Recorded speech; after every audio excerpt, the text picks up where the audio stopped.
world is engaged with America, even if Americans prefer otherwise. Globalization is here to stay. America's ability to influence the perceptions and policies of others depends in large part upon its soft power. Central to retaining soft power is the understanding of America by future global leaders. Also, to be effective, Americans need to understand the world. Fulbright is about cross-cultural understanding. Fulbright is also about knowledge. America and the world are better places if we expand the stock of knowledge by a grain, by a hundredweight. In the core program, Fulbrighters teach, perform, and research. The Language Teaching Assistant program dramatically extends Fulbright's impact. Hence, our vision is a world with a little more knowledge and a little less conflict. Here are unscripted comments by American Fulbrighters in Taiwan. I realize that money is scarce and it doesn't grow on trees, and we have to make careful decisions about how we spend it.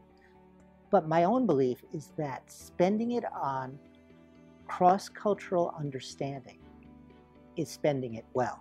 We need to learn how to understand each other better. And we need to be willing to spend in order to do that. So because education is really an important investment that builds intellectual capital of future generation of business leaders, it is really important to understand how to successfully do business in the ASEAN countries.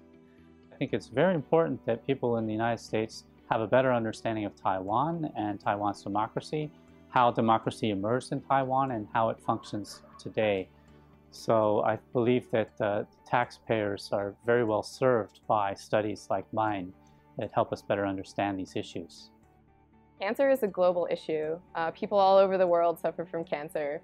And as East Asian prevalence in medical technology is increasing, there's not only financial incentive, but ethical incentive to keep researching and in making advancements in this area.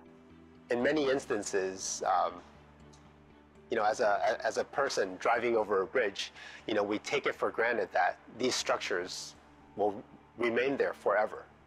Perfect condition, no damage whatsoever. But the truth is that different conditions might cause damage to occur, and sometimes damage could occur in between inspections, and they may be serious enough to cause structural collapse and, of course, kill people in that process. So as a way to prevent that from happening, technologies like sensors, and like the ones that we're developing, could really improve our ability to protect the general public. In 2013-14, Fulbright Taiwan had 126 grantees. The 2013-14 budget was $4.2 million. Taiwan's contribution was almost 60% of the core program and 75% of the overall program. The most basic ways, from the perspective of U.S. taxpayers, my job as a professor at a large public institution is to teach students about Chinese culture, religion, history, and to be able to spend time in Taiwan just engaged in research is going to make me much more effective at doing that. And the more they know, of course, as they go on and become important leaders in U.S. society, they're less likely to make uninformed decisions about China-U.S. policy. It also adds to the educational process of the students that are in the U.S.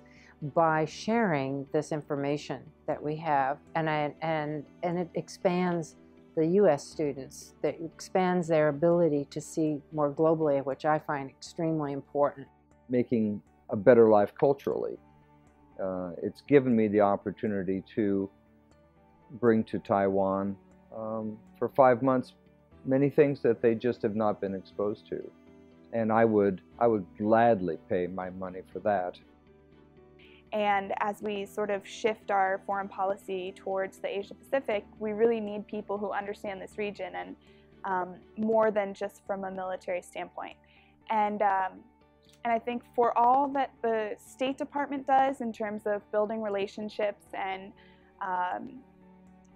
building cultural knowledge, the State Department is still only a tenth of the size of the military in terms of budget and personnel.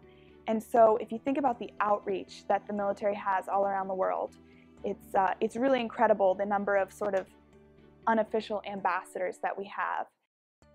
The Global Fulbright Program is about 8,000 grantees yearly and is in 155 countries. U.S. Congress appropriation in 2013 was $242.8 million. For comparison, one F-35 fighter jet costs between $150 and $340 million. Soft power is not expensive. Fulbrighters that I've known in Taiwan are all exceptionally talented, exceptionally intelligent people, and they will be important people in the future, whether or not what role they play perhaps in the government or the military or academics in the United States. And so I think these people are a particularly good investment for spending money on exposing Taiwan to the United States and even a little bit to the rest of the world. I've developed a much deeper understanding not only of Chinese history, my particular research subject, but also of various aspects of China, Taiwan in the modern world today. And because of that, I'm much better prepared now to go back and teach the sons and daughters of U.S. taxpayers. People aren't actually that different around the world.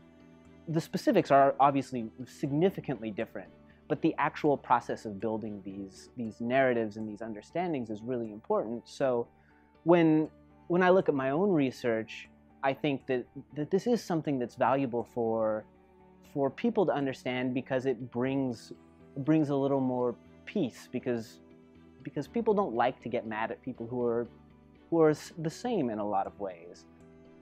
I think that the Taiwanese and American governments, as representative of their peoples, are smart to invest in person-to-person relationships. So the whole idea of what we're doing, I think, spirals exponentially, so that there's really no way of knowing just how far these results go.